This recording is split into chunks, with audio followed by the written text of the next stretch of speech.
എല്ലാവർക്കും നമ്മുടെ പുതിയൊരു വീഡിയോയിലേക്ക് സ്വാഗതം. അപ്പോൾ ഇന്ന് ഞാൻ വന്നിരിക്കുന്നതെന്ന് പറഞ്ഞാൽ നമുക്ക് കാടമുട്ടയൊന്ന് ഫ്രൈ ആക്കിയാലോ. ഒരു പ്രത്യേകതരം മസാലയൊക്കെ ആക്കി നമുക്ക് മുട്ടയൊക്കെ കഴിക്കില്ലാത്ത പിള്ളേർക്ക് പെട്ടെന്ന് ഇഷ്ടപ്പെടുന്ന രീതിക്കൊന്ന് ഉണ്ടാക്കി കൊടുത്താലോ. അപ്പോൾ നമുക്ക് നേരെ വീഡിയോയിലേക്ക് പോകാം. അപ്പോൾ നമുക്ക് നമ്മുടെ കാടമുട്ട ഫ്രൈ ആക്കിയാലോ. കാടമുട്ടയ്ക്കുള്ള മസാല ആദ്യമേ നമുക്ക് തയ്യാറാക്കാവേ. അതിന് വേണ്ടിയിട്ട് നമ്മൾ ഇച്ചിരി വെളിച്ചെണ്ണ ഒഴിച്ചു കൊടുക്കണം. ഒരു ശകലം ഒരു 1-1.5 സ്പൂൺ വെളിച്ചെണ്ണ നമ്മൾ ഒഴിച്ചു കൊടുത്തു. നമ്മുടെ വെളിച്ചെണ്ണ ഒന്ന് ചൂടായി വരുമ്പോഴത്തേക്ക് നമുക്ക് വേണമെങ്കിൽ ഒരു ശകലം ഇഞ്ചി വെളുത്തുള്ളി പേസ്റ്റ് ഇട്ട് കൊടുക്കാം. നിർബന്ധമൊന്നുമില്ല, വേണമെങ്കിൽ മാത്രം ഇട്ട് കൊടുക്കാം. അത് ഞാൻ ഇട്ട് കൊടുത്ത് നമുക്ക് പിള്ളേർക്ക് കൊടുക്കാനാകുമ്പോഴത്തെ ഫ്ലേവറും ഒക്കെ ഉണ്ടാവും, അതുകൊണ്ട് ഇട്ട് കൊടുത്താണ്. അതൊന്ന് മൂത്ത് വരുമ്പോഴത്തേക്ക് നമുക്ക് ഇച്ചിരി മുളക് പൊടി, ഇത് കാശ്മീരി മുളക് പൊടിയാണ്, ഇച്ചിരി കുരുമുളക് പൊടിയും കൂടെ ഇതിനകത്തോട്ട് നമ്മുടെ എണ്ണയ്ക്കകത്തോട്ട് ഇട്ട് കൊടുക്കാം. അപ്പം ഇവർക്ക് ഒത്തിരി എരിവ് വേണ്ട പിള്ളേർക്ക്, അതുകൊണ്ടാണ് ഇത്ര ഇങ്ങനെ ഇട്ടേക്കുന്നത് കേട്ടോ. അപ്പോൾ നമ്മുടെ ഈ മസാല നന്നായിട്ട് ഒന്ന് കളർഫുള്ളായി വരുമ്പോഴത്തേക്ക് നമ്മൾ എടുത്ത് വെച്ചിരിക്കുന്ന നമ്മുടെ കാടമുട്ട ഇതിനകത്തോട്ട് ഇട്ട് കൊടുക്കും. ഇപ്പോൾ മുട്ട കഴിക്കാൻ ഇഷ്ടമില്ലാത്ത പിള്ളേരും അല്ലെങ്കിൽ ചുമ്മാ ഇങ്ങനെ മുട്ട കഴിക്കാൻ പാടുള്ളവരും ഒക്കെ ആണെങ്കിൽ ഇങ്ങനെ കഴിച്ചോളും. ഇതുകൊണ്ട് ഇനി ഇതിനകത്തോട്ട് നമുക്ക് ഒരു ശകല ഉപ്പിട്ട് കൊടുക്കാവേ. നല്ല കളർഫുള്ളായ കാടമുട്ട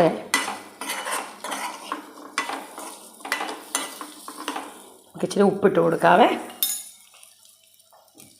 ഇത്തിരി ഒന്നും വേണ്ട, ഒരു ശക്കല ഇട്ട് കൊടുത്താൽ മതി. ഫ്ലെയിം തീരെ ഇതായിട്ട് വെക്കണേ.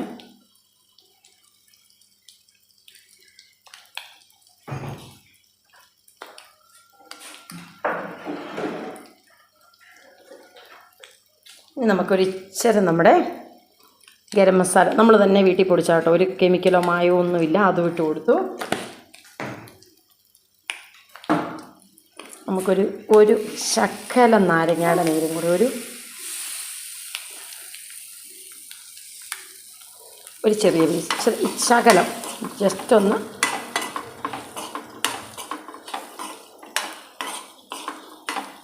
ഇനി ഇതിവിടെ ഇരുന്ന് നമ്മുടെ ചെറു തീയൽ ഒരു 2-3 സെക്കൻഡ് ഒന്ന് ഇരുന്ന മസാലയെല്ലാം എണ്ണയെല്ലാം ഒന്ന് പിടിച്ച് ഒന്ന് വരട്ടെ.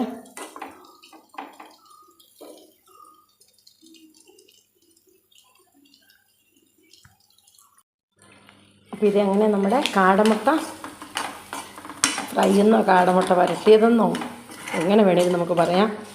നല്ല അടിപൊളിയായിട്ടുണ്ട്. ഇനി നമുക്ക് സ്റ്റൗവൊക്കെ ഓഫ് ചെയ്ത് നമുക്കിനി ഇതൊരു പാത്രത്തിലേക്ക് വിളമ്പിയെടുക്കാവേ.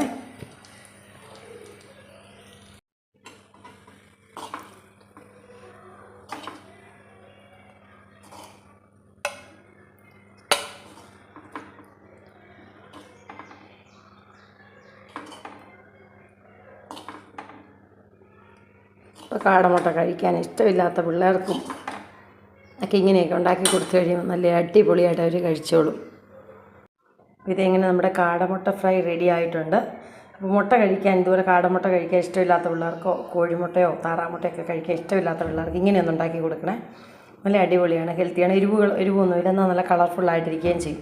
അപ്പോൾ ഇവിടെ ഇവർക്ക് ഇങ്ങനെ ഉണ്ടാക്കി കൊടുത്തതാണ് പിള്ളേർക്ക് ഇഷ്ടം, അതുകൊണ്ടാണ് ഞാനിപ്പോൾ ഇങ്ങനെ ഉണ്ടാക്കി കൊടുത്തത്. അപ്പോൾ എല്ലാവരും ഒന്ന് ട്രൈ ചെയ്യണം. അപ്പോൾ നമ്മുടെ വീഡിയോയും ചാനലും ഒക്കെ ഇഷ്ടപ്പെടുവാണെങ്കിൽ ഒന്ന് ലൈക്ക് ചെയ്യാനും ഷെയർ ചെയ്യാനും സപ്പോർട്ട് ചെയ്യാനും മറക്കരുതേ.